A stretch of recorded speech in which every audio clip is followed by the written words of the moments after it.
একটা ব্যবহার হয় না, তার জন্য আমাদের শিলনোড়াই আছে। তো দেখতেই পাচ্ছ এখানে দিয়ে দেওয়া হলো মশলা, তারপর দেওয়া হচ্ছে নুন চিনি। হ্যাঁ, এখানে নুন চিনির কিন্তু সম পরিমাণের একটা খুব বড় ভূমিকা আছে, কারণ ডালপুরি মানে তোমরা জানোই ছোলার ডাল দিয়ে অতিরিক্ত একটু একটু মিষ্টি মিষ্টি হয়, মানে খেতে খুব ভালো লাগে, মিষ্টি মিষ্টি জিনিসটা খুব সুন্দরই লাগে। আর আমরা তো আলুর দম দিয়ে খুবই ভালো খাই। তো দেখতেই পাচ্ছ একদম এখানে হচ্ছে, ওই জন্য নুন আর চিনিটা তোমরা পরিমাণ মতো দেবে, যেন নুন বেশি না হয়ে যায়, সেটা কিন্তু খুব বাজে লাগে। আবার খুবই যেন মিষ্টি না হয়ে যায়, ব্যালেন্স থাকে, আর একটু একটু মিষ্টি মিষ্টি আর টেস্টটা লাগে। কারণ আমাদের বাড়িতে ডালপুরিটা একটু মিষ্টি মিষ্টিই হয়, বেশ খেতে ভালো লাগে, আমি তো আবারও বলছি।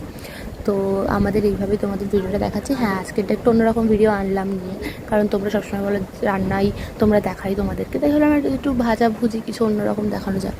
তো এখানে দেখতেই পাচ্ছ ময়দা মাখা হচ্ছে। হ্যাঁ, আমাদের বাড়িতে যেহেতু অনেকজন, আমরা জয়েন্ট ফ্যামিলিতে থাকি, আমাদের 7-8 জন থাকে বাড়িতে, তাই জন্য আমরা একসাথে বলি বলে দেখতেই পাচ্ছ অনেকটা ময়দা নেওয়া হয়ে গেছে। ময়দাটা মাখা হচ্ছে কিন্তু গরম জলে, ঠান্ডা জলে আমাদের কোনোদিন ময়দা মাখা হয় না, আমাদের ময়দা মাখা সবসময় গরম জলে হয়। তো ময়দার মধ্যে প্রথমেই কিন্তু একটু নুন দেওয়া হয়েছিল, কারণ একটু নুন চিনি দিতে হয় তো সবাই বলে, তাই আমাদের কিন্তু প্রথমে দেওয়া ছিল ওটা।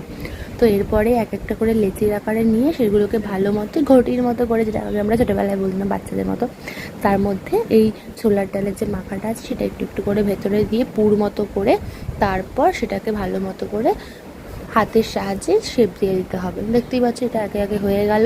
তো এরপর সবশেষ স্টেপ তোমাদের সাথে